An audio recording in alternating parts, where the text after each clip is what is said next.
Christian, thank you so much. Thank you for agreeing to sit down with me on this podcast. So I have the podcast Where the Climate Things Are. We're at Climate Week right now. Yes. Actually, and it's hot. It's really very hot. I'm going to start out with a completely different question than I told you. Where are we? Can you set the scene? Like, where are we right now? So right now we're in a podcast studio in a place that we call Downtown Climate Club, which is a place in Manhattan, in Chinatown, that we have for 3 days. And we're running more than 40 sessions, conference with climate activists from across the world. And it's the first day that this podcast studio is used, and there's no AC. So I'm sweating. Is this the first one? Yeah, first day. And you're in it. You're being interviewed on the first day that this is being used. Okay, cool. I'm glad we could utilize your 500 people per day coming. Crazy. Okay, we'll get into chilli and like what you've created. But because this is the Where the Climate Things Are podcast, I have to... First, I'm going to have you introduce yourself, actually. Let's do that, because you have a lot of different hats you wear. Can you tell us, introduce yourself to the audience. So my name is Christian. I come from Tahiti, French Polynesia. I now live in New York. And I'm developing Chilli, which is like the first climate activism app. And the reason I'm doing this is after working for 15 years developing solutions. I used to run a 100 million euro impact investment fund to fund like entrepreneurs building solutions in clean energy, to support like migrants finding jobs when they arrive, like all this cool stuff. And I realized that the change wasn't happening fast enough. And so I decided to try to have an impact at another level, which is the policy level. And that's why I got into activism. And now I'm trying to supercharge it by creating a platform that really support what we call climate impact creators to win campaigns, to stop fossil fuels, fast track renewables, protect the forest and the oceans. And I guess that's why we're connected. Totally. Okay, I love this. Also, you know Clara Wetzel. Yes, like from filmmaking, a great filmmaker that she had a show in New York and I missed it. I did too, because I got here too late, but she's a good friend from UNDP. We made films together there. So a lot of our lives, she was like, how do you know Christian? Because the NGO that she's part of, What Took You So Long, that is filmmaking, is actually started by the godfather of my kid. And so I've been traveling with them, going on filmmaking. What? Yes. Okay, that's like a whole other... I have a kid, Wow. That's why I care so much about climate. Wait, Sebastian Lindstrom is the godfather of my kid, This is great. Okay, she's going to love listening to this. I'm going to send her this episode. Okay, so because this is, an outdoor... This podcast is about, and you spoke at the event on Monday. Yes. Climate Stride. So this whole... It was the hardest panel of my life because you have to walk and run at the same time. And we left... So we leave the first spot, and Christian got there after we'd left. And so you had to run. What was your quote? It was like, I had to run to the walking panel. To the walking panel. And then you spoke at the UN because it shows that you're always on time, and I'm always disorganized. So anyway, I made it. I have a very organized facilitator, Britt, who you met. Okay. She's the on-time one of all of us. Okay, so my question for you is, what was your aha moment on climate? You shared this at the event, but I was curious if you could do it again here. I come from an island in the middle of the ocean. To me, the most beautiful place on the planet. It's called Tahiti, French Polynesia. Most of the people in the US, they know Bora Bora from the movie, Marlon Brando, all this kind of stuff. Like, he has an island there. And this is literally like you're in nature. You're one with nature. And I realized that it's not the case for most people, actually. Like, people live in cities, in big cities. And I grew up in the middle of the ocean, the blue ocean, actually 50 colors of blue, with the blue lagoons and stuff like that. Yeah. And so that's, and when I travel around the world, I realized that this is really unique. To me, I thought the whole world was just nature. Yeah. And what's really breaking my heart and has been my aha moment to get into activism was really I realized that even in a place far away like Tahiti, French Polynesia, like 7 hours flight from LA, like 20 hours flight from Paris, we are going to be impacted by climate change. And in 8 years from now, the corals will be all white if nothing changed. And so it means that my kid, who's 7-year-old, is going to swim in an ocean that's already going to look different. There's not going to be any color. There's going to be less fish. And this was really an aha moment that triggers some form of healthy anger, that makes you like, I don't want this to happen, and so I'm going to do more. Oh, gosh, that was really visceral. Thank you for sharing that. And that's like an image I can see, which we don't want to see, unfortunately, right? But so the next question I had was kind of, you got into this, but your connection to nature growing up. It sounds like it was, French Polynesia is stunning. It's how did you like? Were you a surfer, free diver? Like, what was your kind of outdoor recreation? I was a video game player, and so the only reason I have long hair is to pretend I'm a surfer, but I'm the worst surfer on the planet. Fooled me. I was playing tennis and I was doing video games, so nothing. But actually, it got me to integrate really well in Paris or in New York because I could play tennis with people and stuff. But but I grew up going to the sea every day, swimming every day, like going to see the reefs, like we go fishing, like everything happens in the sea and in the lagoon. And so it's really part of, it's a visceral part. And also the thing that was really beautiful in Tahiti, every July you have the whales. And so people swim with the whales. Wow. And also in the Tahitian culture, the whales are considered our ancestors. And so it's really like you really are a little being in a huge nature, which is the ocean in our case. And so, you're just one with it and you respect it because it's so strong and powerful. And it took me a while to realize that this is really unique, that there's a few places like that on Earth. Yeah. When I moved to Paris to do my studies in France, even you look at the whole of France, there's no wild part anymore. Even the forests are not wild anymore. Yeah. Everything has been reworked by humans. The US, the country is so big that you guys still have like parts like that. Yeah. But in France, in Europe, it's really rare. And then I realized, oh my God, it's really unique where I grew up. Yeah. Oh yeah, absolutely. We just learned yesterday in the Climate Strides event yesterday, we had an architect and he said that Central Park was, I think, the largest human-built environment or something. And it was like this amount of, massive amount of carbon mass, like ecosystem sort of drawing down carbon. So but at the same time, but humans made it, right? Oh, wow. And it's funny because you have this, but you're right. In the US, there's a lot more open, kind of untamed space. Okay, so you left and you went to Paris to study, but then you also at some point traveled the world to meet a bunch of social entrepreneurs before, and maybe this kind of goes into like the founding of Makesense. So can you tell us a little bit about that? What my dad, before leaving Tahiti to go study, he offered me the book of Muhammad Yunus, the Peace Nobel laureate, who's now the chief interim of Prime Minister of Bangladesh, in charge of organizing the election. Didn't you just speak? Yeah, I did UN with him. He's a really good friend of mine. And so I love his work because he showed that you can create business that solves social problems. So he created the biggest bank in Bangladesh to help people go out of poverty. Normally, you create a bank, you don't want it to serve poor people. Yeah. And so he did that with 15 other companies. And so he showed that you can actually make capitalism work for people, depending on how you design a business. And so I really love that. So I studied his book. My dad offered it to me at 18, then decided I would go to a business school to learn how to build business, but to solve like good problems, not just make money. And then when I was in a business school, they told me, okay, you have to go 6 months abroad. You can either go to Germany in a small village. And I was like, it doesn't look so interesting coming from Tahiti, going in the cold. And then I decided, what if I do a world tour to meet the entrepreneurs who are doing like Professor Yunus and doing businesses to solve people's problem, like social and environmental problem. And so I started traveling in India, Cambodia, Thailand, Laos, Vietnam, Japan for 6 months, filming these entrepreneurs and at the same time building a platform where people could volunteer for them. And so over time, we mobilized 300,000 volunteers with this NGO called Makesense, now 400 employees, that worked with more than 3,500 social entrepreneurs.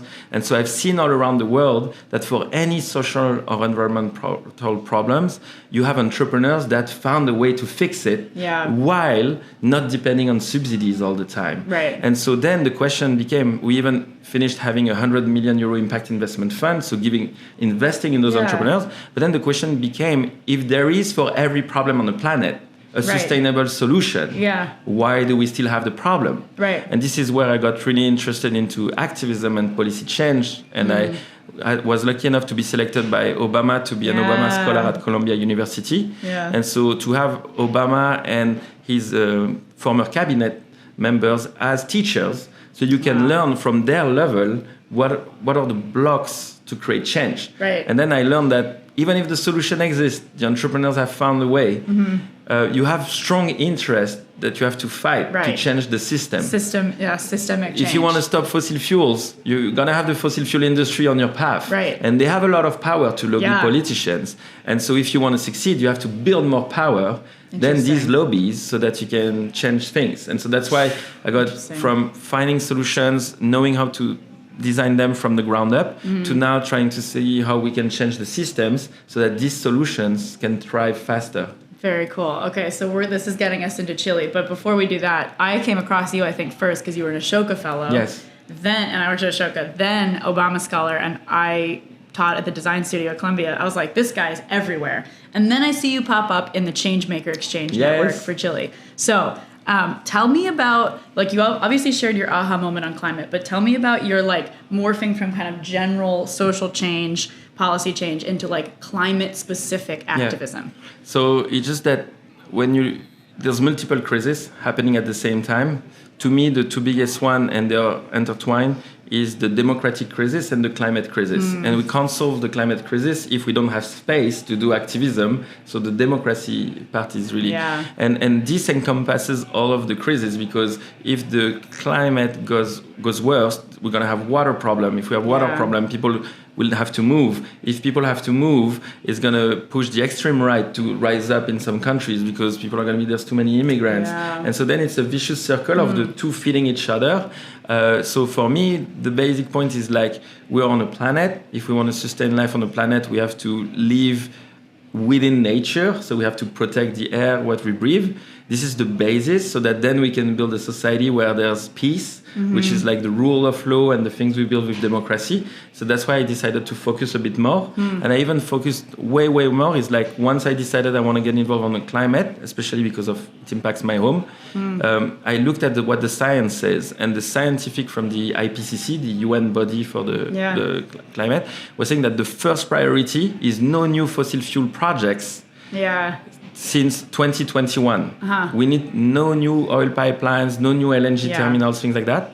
And so then, as an entrepreneur, I was like, okay, I need to build a prototype. How do you stop no new fossil fuel projects from 2021? How do you get to that outcome and or so that I looked, solution? what is the biggest pipeline that's being built right now? And it's happened that it's a French company building it. It's in East Africa, that could destroy like beautiful forest and landscape. And so I started campaigning against the French company building the longest heated crude oil pipeline in Africa. And then you go into the nitty details. How do you stop a pipeline? Disclaimer, it's not like what you see in the movie. You know, you don't have to put bombs and this kind of things. This is like an idea people have in mind. It's actually pretty simple. If you want to stop the longest heated crude oil pipeline in the world, you convince the biggest bank on the planet to not finance the pipeline, so they don't have the money to build it. How do you convince the biggest bank to not finance? You talk to their customers and you say, do you want your money to be used for that dirty project or for clean energy? And they'll say, no, I want for clean energy. And so then they demand that their bank stop financing. And so through using people power like that in a strategic way, you can actually stop the longest heated crude oil pipeline in the world. Now the question becomes, how do you do that at scale? And that's where, again, entrepreneurship. So you're like, let's build an app using tech and let's try to scale it. Okay, so what is the vision? What is the vision for Chile? The vision for Chile is to build a world of decentralized power where everyone is using every day the power they have as a consumer, as a voter, to create the change that they want to see so their kids can live in the world that they envision. And so it means if you're a client of JP Morgan and that you demand JP Morgan, that if an activist in Amazonia has a project and JP Morgan is thinking of financing it, then the activist can reach out to you through Chile and say, hey, you're a client of JP Morgan, support me, join my campaign, demand that your bank don't invest in these things. And you can replicate that on many, many issues.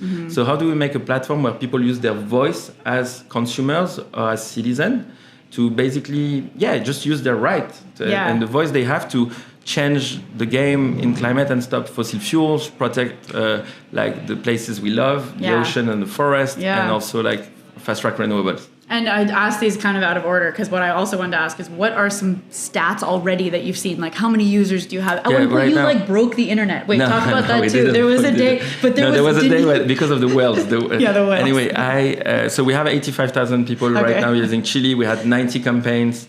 It's really cool. Like, we have 500,000 actions that were taken by our members. And the thing people care the most on the platform right now is the whales. When you have a whale, like when a whale is in danger, there's orcas, right? In captivity. In captivity, I remember the orcas. This. I saw this. you literally can win anything because people love whales and across party lines and across ideologies. And so this is beautiful. This is the solution. Magical thing about nature is that people are in awe and they're ready to defend it. Yeah. It's not a political issue. And so we had these whales, we had this orca that was like living in captivity in a park in South America. And like 40,000 people came and did an action in one day for that orcas. We had like Captain Paul Watson, like the famous anti-whaling activist who got put in jail. Yeah. People love him because he's been defending whales for 30 years. People like demanded that Denmark release him because he was arrested by Denmark on demand of Japan. So many wins where you see like people are so ready to mobilize for the things they love and the people who defend what they love. Yeah, definitely. I remember all of these. I've watched these from afar. Okay, so to wrap up, because I know we're gonna like keep this a tight episode, can you share your favorite climate solution? And this is also another one I ask on the climate threads too. You can take that how you want to. Like, you can actually look at your own work if you want, because usually I try to have people like, usually on the podcast I say that's a climate solution that's not your own. That's not one you work on. But I'm curious your answer to that.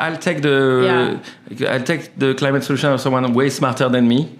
So it's a Nobel Prize in economics. He's a teacher at Columbia University, and it's Joseph Stiglitz. Yeah. And I met him at a conference in Austria, and there was not so many people, so we were walking like in the mountains. Normally you can't spend 5 minutes talking to a Nobel Prize in economics. And I said, hey, Mr. Stiglitz, if you had one solution to solve climate change, what would it be? And then he told me a carbon tax. You basically tax the carbon. And if you do that, it decreases the incentives of everyone to create more carbon. And then you have less carbon. Yeah. So he just said, we just need a carbon tax. And so this really struck me is that it's not simple to convince government, but if it's implemented, it's so easy. He said no carbon credits market, all these things that are so complicated. Yeah. Just a tax on carbon. Interesting. Yeah, and from from the economics guy, like Joseph Stiglitz, it's like you have to listen to that. That's just such a simple but profound framework. Dude, thank you for sitting down with me. This is like maybe the shortest podcast episode I've ever done. But this is it's like it's so fun to come together again after I knew about you from Ashoka, I knew about you from Obama Scholars. Like, you're just such a serial entrepreneur, and I love that about you. Like, when you hear of a problem, you're gonna go solve it, and you're gonna use your resources, your network, and your brain to go just work on a problem instead of I feel like a lot of what we're seeing in the world is this, and I get into this too. It's kind of this these problems feel so big, and then you get. It's hard to move forward on. And so there's my favorite quote from this Nobel Peace Laureate, Professor Yunus, is he said you see a problem and you have an idea. Yeah. You dream really, really, really big. Yeah. And then you start super small. And that's what he did with microcredit. He dreamed really big. I want to put poverty into museums. He starts super small. I'm going to give a loan to 15 women in my village in Bangladesh to see if they can buy a chicken, sell the eggs, repay the loan, get another bigger one, and little like that, get out of poverty. Dream big, start super small. And it's the same on the climate thing. I want to stop all the fossil fuel projects on the planet. Oh, we need to start with one. Right. Oh, we need to start with one bank. Oh, we need to start with one customer of one bank to do it. And if you do it like that, nothing is impossible. I completely agree with you. Because we have one more minute with you, can you tell us, to wrap, what you talked about at the UN on Monday? What was your speech about? Yeah, the speech was with Professor Yunus, was with another Nobel Peace Laureate who is considered to be the mother of the Arab Springs. So it was really powerful because right now in the world we see a lot of countries are losing on democracy. Yeah. And there's one example on the planet when young people have shown that you can stand up to authoritarian regime and reclaim your democracy. And this is what happened in Bangladesh with the youth revolution there. Yeah. The students demanded change. And the prime minister there didn't want it to go. She killed 300 of them, but they continued to mobilize peacefully. And then they demanded that this Nobel Peace Prize, who is really respected, comes as the prime minister to organize fair election. So they reclaim their democracy. Yeah. And we need more examples like that in a world that's going more and more towards authoritarianism. And so the discussion was about how can we look at the example of what's happening in some countries of the South to do the same in countries of the North where these problems are starting to happen more and more. Yeah. So it was really on like democracy and how do we save democratic space to keep mobilizing to be able to do like the climate activism work. Yeah. Okay, I lied. One more question. We're at Climate Week. You have this space reserved for 3 full days. You have like 500 people that came through the first day. You have all these 40 events, 60 events. I don't even know. What do you hope people get out of this space? You have designed an app that is like a digital platform. You are now creating a physical space. What do you hope people get out of this? This physical space is the physical representation of the app. Cool. Every session is run by an amazing climate impact creator, an activist who's running a campaign. Yeah. They're 23 years old, 26 years old, and they're like stopping all pipelines, stopping deep sea mining, passing renewable laws. And so we want to give them the space so they can connect with their community, so that people can join their campaign. They can send emails, make phone calls, volunteer with them, and right now also give them money. So right now, everyone who gives funding to the activists through the chilli, our foundation will double the amount of people of money that is being given, so that these impact creators can make a living from defending the planet. And if we're able to shift this creator economy to a creator economy that rewards people who defend the planet, I think we can make a big step into solving climate change. Thank you. Thank you. So with that, we will wrap. Thank you so much. No, it's okay. Awesome. This was great.